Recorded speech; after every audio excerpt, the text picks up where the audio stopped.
Hello, this is Julie Ann and the House of Influence podcast show. And today I have Lyla Harman with me from Vancouver Island, Cowichan Bay. Actually, Duncan, you're in Duncan, right, Lyla?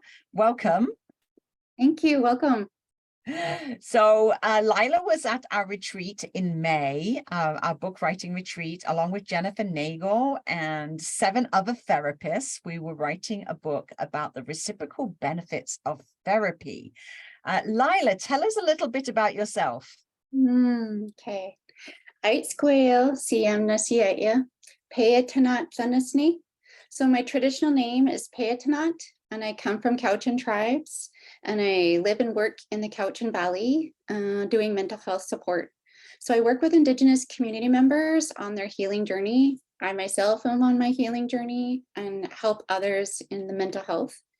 And so I have my private practice here in Duncan called Cedar Wellness, and it's a holistic approach to mental health.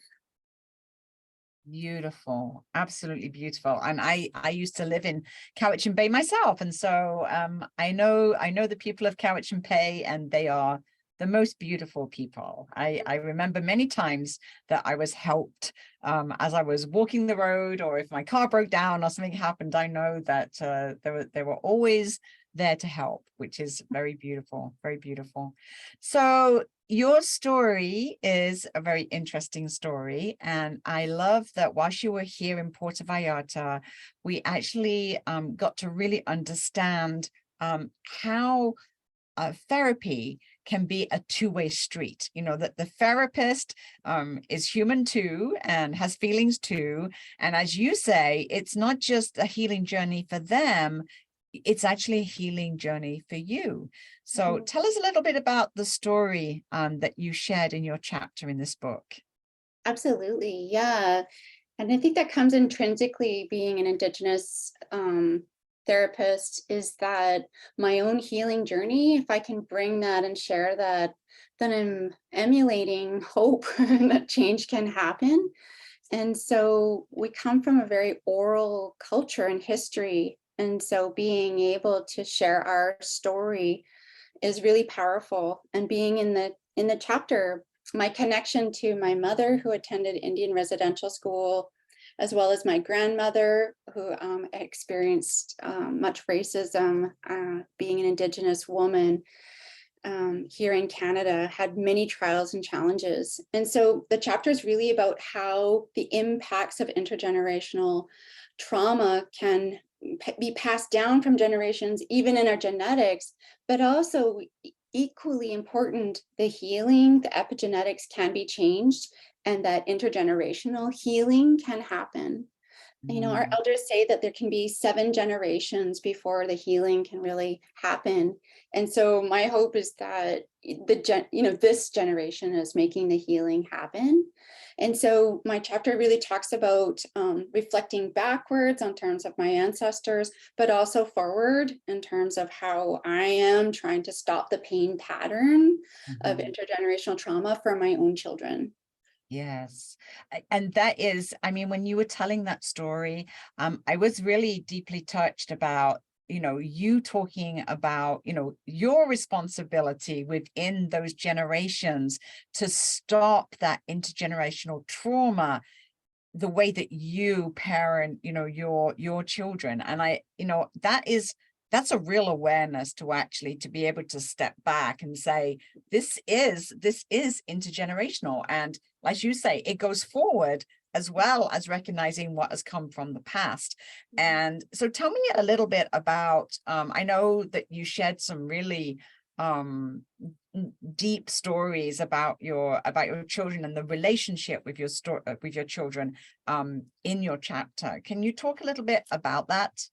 Yeah, for sure. So yeah, what I realized actually writing the chapter is the chapter itself was a healing journey, because I realized that as much as I was protecting my children from my own story and wanting to stop the pattern of pain, I was actually not talking about my impact of being a second generation survivor of Indian residential school. So my mom attended for 7 years. and yet the impact still rippled down onto me. And so really having to create boundaries and having to create, the pain patterns, stopping those.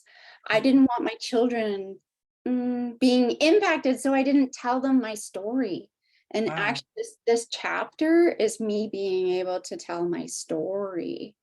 Wow. And by doing that, I've actually, the chapter has allowed me to reconnect with my children and hopefully get them to understand, the why, the how, and the where it comes from, and not personalizing it anymore. Wow. That's, I mean, I really am, that brings to mind like the power of story, as you say. It is the oral storytelling is a tradition, and I think it is so important. And I feel that when you write it in a book, it does give you the opportunity to bridge. It's a real challenge. Just sit down and say to somebody, hey, let me tell you about my history. Let me tell you about why we do what we do. In a normal day, to actually get somebody, sit them down and have a conversation like that, it's very difficult. But when you actually write your story in the chapter of a book in this way, and then you invite those people that are influenced by it to actually read that chapter, it then becomes, like you say, a bridge, a way of actually starting that conversation. And so I think it's beautiful that you had the opportunity to do that. And I remember that while you were actually here in Puerto Vallarta, you actually rang your son. Was that right? You rang your son whilst you were here? Yeah. And so I did. He said he wanted more time to think about things, and not to give my whole chapter away. I'll be more on that. And yet, my daughter as well, I was just amazed at how open they were with being able to share in terms of, how things have impacted, how Indian residential school have impacted them as well. Like you think, oh no, I blocked them, I protected them, I saved them from that. And yet it's still a ripple that's so big. And we're still healing from that ripple of Indian residential school. There was a piece that I was going to share, because when you were talking about the storytelling process, so writing a chapter, that's not really our Indigenous way, like in the written Right. form, but being able to narrate and tell the story and try as authentically as much as possible, that narrative and the storytelling come across. That's my hope in the chapter, and that is intrinsically who we are. Yes. So that process was no problem, but having it down in writing is another piece. And that actually it was my motivation for why I wanted to do that, is that my hope is that the ripple will continue in our community with stopping pain patterns, being aware of them, and that intergenerational healing is possible. Yes. So the more that can reach out and ripple out into our Indigenous communities within a chapter, within a book, right? Like that's what motivated me to be a part of a collaborative book. And it's so beautiful that you're coming back in November with your daughter and with your mother-in-law. Is that right? I am. Yes. That's another exciting chapter in our book, and my story of my life. Yeah. I mean, it's so beautiful that you can actually, invite them to take part in this. They're coming down to observe you, on the stage, talking about your story on the stage. And, and for your daughter, she's 15 years old, right? She's 15. For a 15-year-old to be able to not only hear your story, but hear the other stories, on the stage, and to be able to spend time with those people that are telling those stories, I think that's going to be a really amazing experience for her, and for your mother-in-law. How did they respond when you invited them? Well, originally, Kayla, she felt left out in the initial visit to Puerto Vallarta. So she was like, if you go another time, I'm going with you. And Oh, that's awesome. Okay, well, there's real space for that when we talk about being role models and change happening, being able for them, our children, to celebrate with us. Yes, So yes, being able to do that together is, yeah, it makes it's it. beautiful. And your Mhm. mother-in-law, how did she respond to that? Okay, well, so Kaylee was like, well, if you're going to be doing things, then, let's bring grandma. And so it just fit with being able to have, the people close to me who really want to celebrate with me and support me on the journey. It's Mhm. it's beautiful. I'm so excited that we are able to extend that out. And I know Shelley is also looking at bringing her sons as well. So it's really beautiful that we actually have the opportunity to include the family in the celebration and the sharing of the stories. And I think it's really beautiful to bring that awareness, like you say, that it goes forward as well as going backwards in the intergenerational trauma. I think that many people do not give it, they don't make that consideration of, as a responsible parent, to say, how is the trauma that I've experienced and my mother's trauma and my grandmother's trauma, how is that impacting me in the way that I'm actually parenting and going forward? Because as you say, there has to be a point where that stops. Otherwise it just continues over and over and over again. But if you're able to actually stop it, or at least bring awareness to it so that you can start healing from it, then maybe you can stop that and it won't take 7 generations. Hmm. That's the hope. Exactly, Julianne. That's the hope. I really hope that they can have that kind of impact, because then we can spread the word, and hopefully we can get more people to actually stop that intergenerational trauma going forward many more generations.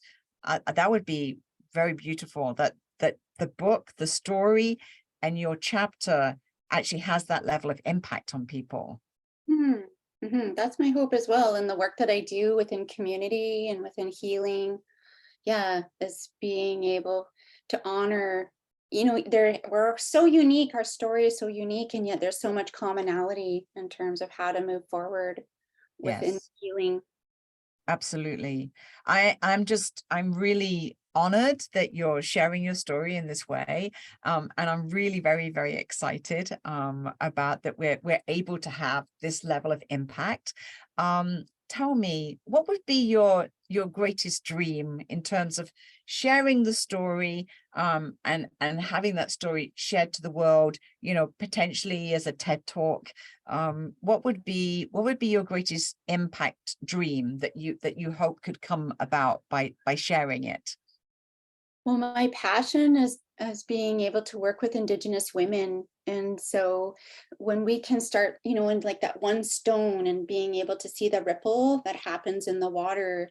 And I believe this chapter, it has that potential to be a ripple, a large ripple, a small ripple, and terms of sharing it within our Indigenous communities. And if it inspires others, women, men, families, to keep healing and moving forward from the impacts of trauma, that's that's my dream. That's what motivates me to do the mental health and workshops and counseling. And this is a part of it. And I just think that it has that potential to inspire a bigger ripple. Yes. I really think it does have the potential. And I really hope that when you come down for the training, because we will be helping you to turn that story into a TED Talk. And I hope that we can encourage and help you to see where you can actually give that TED Talk, because there's many opportunities, and I think that story really needs to be told. I don't know, to be honest. It'd be interesting to kind of look on the TED channel to see, has intergenerational trauma been discussed on TED. I would love to see if that has, if that's a topic that's been discussed, because it feels to me like it's a big topic. It's almost like the elephant in the room that no one talks about, right? It is, especially in Canada with the mass graves that were discovered, out of Kamloops, Indian residential schools, and then the ripple across Canada, finding mass graves of children outside of Indian residential schools. The healing is massive that needs to keep moving forward. And so, books, platforms, TED Talks of where possible healing can ripple, where communities themselves can explore what does that look like for them. Yes. I encourage it. I encourage it. I encourage it. Yes.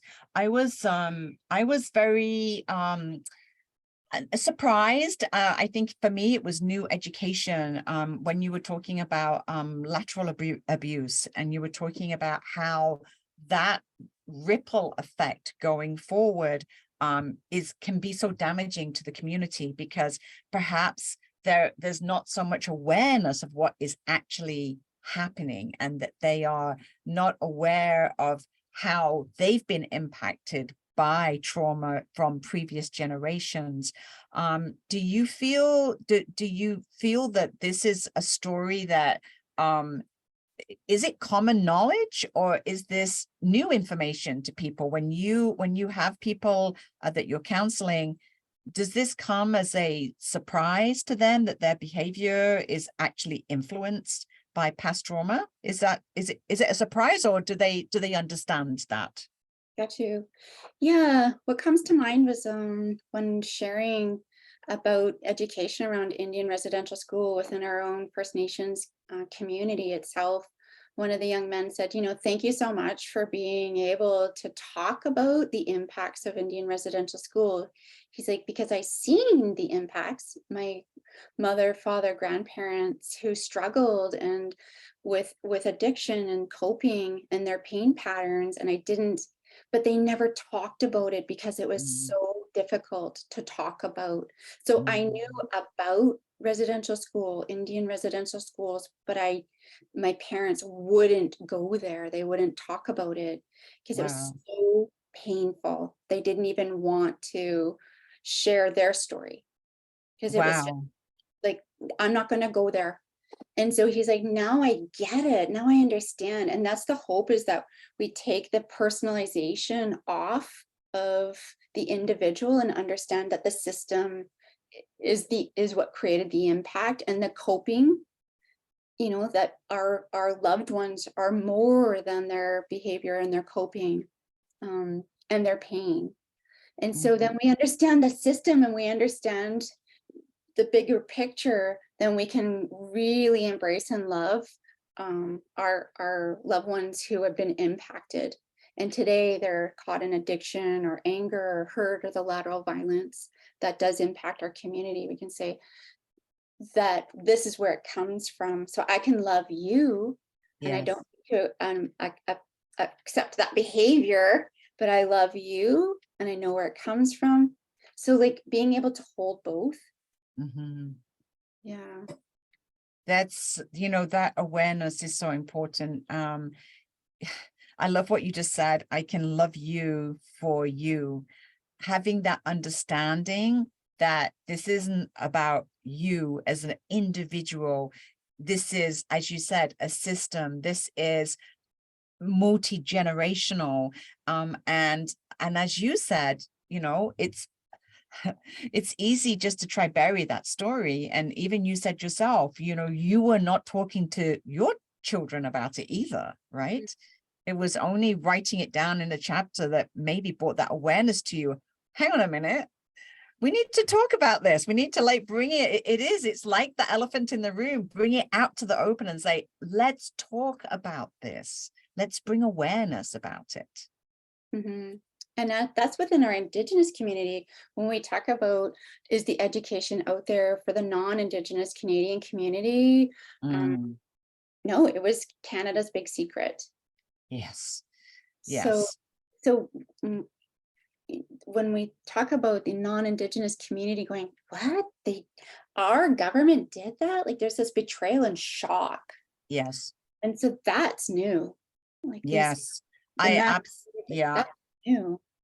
Yes, Find I agree. I mean, I saw that, as a British person, as a new immigrant to Canada, And when I moved to Cowichan Bay, when I started to hear these stories, and I was appalled. I was like, well, I'm from England. I did not even know about residential schools, or this was never, I never had any education. I never had any awareness about it. You know, they don't teach about it in the schools or talk about it anywhere.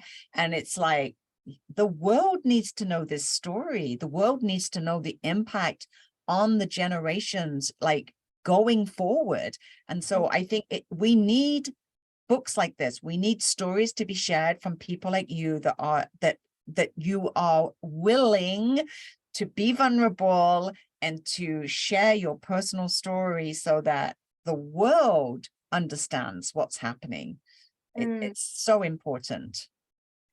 You know, I was surprised as well when when I traveled to Australia, and the Aborigines there were experiencing very similar impacts in their community with, you know, alcoholism, high rates of in child and family services and incarcerations, and that they had missionary schools, right? So the colonizing impact, it goes into all of these countries. And so there's going to be hundreds of thousands that do have the impact of colonization in their country, and Yeah. how to heal and come forward in their own way, honoring their own tradition, their own culture, decolonizing, learning. Like for me, it's like learning my language, learning my songs of my ancestors, and being able to reconnect with culture. My grandmother spoke the traditional language, Ho'okamitnam, and fluently. And then my mom attended residential school for 7 years, and that was entirely severed. So Yes. to me, like, it's like being able to reclaim back what was stolen, taken, and the language was one of those. Yes. But that story isn't uncommon across the world. No, oh my goodness, like even, you know, Vicente, you know, you met Vicente, and, you know, he's third generation Mexican, and he does not speak Spanish. You know, he was raised in America, and his grandparents and his parents made the choice to not teach him Spanish, only to teach him English so that he would fit in, right? And here he is, he found his own way back to his roots, and now he's reconnecting, but, you know, not even speaking Spanish, right? And of course, people see him, that he's obviously Mexican, and they're just like, what the hell? He can't speak Spanish, you know? And so you're absolutely right. This is worldwide, what is happening. And so I'm really, really hoping, Lyla, that you telling your story, and I hope that we will inspire you to do a TED Talk, and I'm going to help you to do this, to apply to do a TED Talk to as many places as possible, so that we can really get this story out to the world. And I really thank you that you are willing to tell your personal story so that we can do this. And I'm really honored that you're doing this. Right, Josiane. Thank you, Julie Ann. And yeah, being able to be invited to the collaborative space at the Casa de Influencia, that was in itself so healing with each other, all the other authors being able to share that process in their journey. That in itself really spoke to the intergeneration, like the weave of how we were all on this journey together. Yeah, and you really made it a safe space. Thank you. And Jennifer too. I think it was a beautiful partnership that we were able to hold that together. It felt like a big family, that we were all helping one another and collaborating and connecting, and all encouraging each other to dig just a little bit deeper into that very personal, vulnerable place. And that's where the magic happens, when we're able to, like you say, it's a healing experience. The actual writing itself becomes a healing experience. And being in Puerto Vallarta for a week, you know, in this in this environment where it's totally immersive, is a very beautiful healing experience for me too. I learned so much hearing the stories, and it was a very healing experience for me. So I'm really, really excited for the book to be launched, for you to be here in November. And November the 6th, we will be doing a live book launch event, and you will be telling your story on the stage. And I'm hoping, fingers crossed, that we'll also be on the local TV station and the local radio station. So I'm pretty excited about that. And thank you so much for sharing your time. Thank you. Thank you, Sam.